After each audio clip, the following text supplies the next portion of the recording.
My parents warned me not to look out the window at night. I just discovered the horrifying reason why. Ever since I was a baby, my parents always told me, don't look out the window at night. I always asked them why, but they would just shrug it off with a creepy smile. As I grew older, I stopped questioning it, but I just never could have guessed the horrifying secrets my parents were hiding. Everyone in my town also followed this weird tradition, so I thought it was normal. That was until I went to college and noticed that none of the other kids were like this. So during Christmas, when I went to my parents' house, I remember them telling me not to look out the window. I gave them a smile and a small chuckle before telling them I wouldn't. However, curiosity struck me the moment they left the room. As I lay in the dark, I came to a decision. I was going to look out of the window. Just as my hand came to the sheer white curtain of the guest room, I paused. My mind flashed to that one time when I was 12. My parents were talking in the kitchen. I was home with the flu and was about to make my way to the sink for some water, but I stopped at the doorway. I hid behind the wall, peeking my head out from the doorway just an inch. My mother was crying and my father was holding her and rocking. That poor little girl. I feel horrible for her family, whispered my mother. My father just nodded and continued holding her. I went back to my room after that. Several hours later, my dad came up to my room with several pieces of wood and boarded up my windows. "What are you doing that for, Dad?" I asked him. "Oh, it's nothing. Just safety reasons," he replied.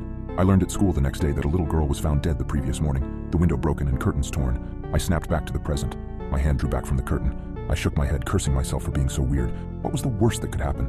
It was just a window. It couldn't hurt me, right? As I reached my hand out again, my instinct was telling me to stop.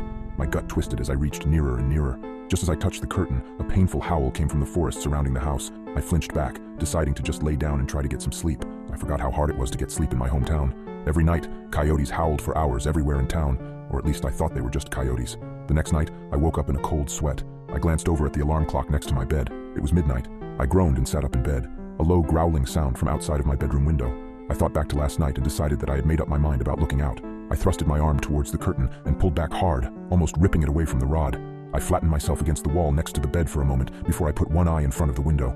I immediately regretted my decision as I heard claws clacking up the house. I flung myself out of bed, tumbling on the floor.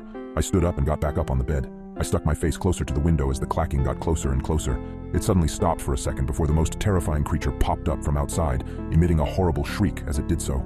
I can never forget its face, the way the hollow eyes oozed some kind of black substance, like tar, and the way its lips were pulled back into a gruesome grin, the teeth blood-stained and razor-sharp. It looked like it had 4 limbs, its front 2 slamming on the glass and pounding. As I was frozen in front of the window in terror, my parents burst into the room. My father held a shotgun. He marched up to my bed and yanked me away from the window. He pointed his shotgun at the creature, shooting a bullet at it. The thing scrambled away, leaving the window almost completely shattered. "Damn it, son, it was a simple task. Just don't look out the window. How hard is that?" My dad shouted at me. I wasn't processing his words. I was sitting on the floor, arms and legs splayed everywhere in utter shock. What the hell had I just seen? My mother ran to the bedroom door. She had tears in her eyes. "Is everyone all right?" she asked. "Yeah, we're fine. We still gotta get that creepy effing monster, though."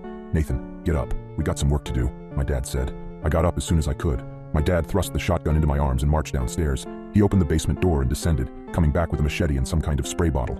He sprayed the liquid onto the machete before walking to the front door and wait. "Dad, what are you doing?" I asked, confused. I was just traumatized, and now my dad is waiting at the door, machete in hand like he was about to kill someone. Instead of a response, my dad just hushed me.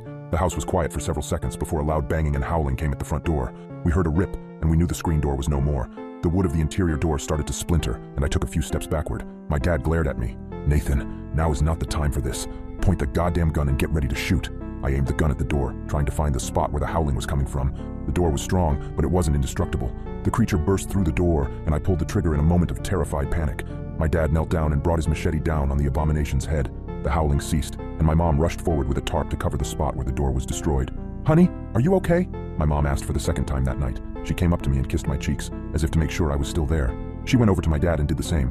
"We're okay. Both of you, get in the basement. I gotta clean this up." I asked, "Basement? Why the basement?" Everything was going by at the speed of light, and I couldn't help but question everything that was happening at the moment.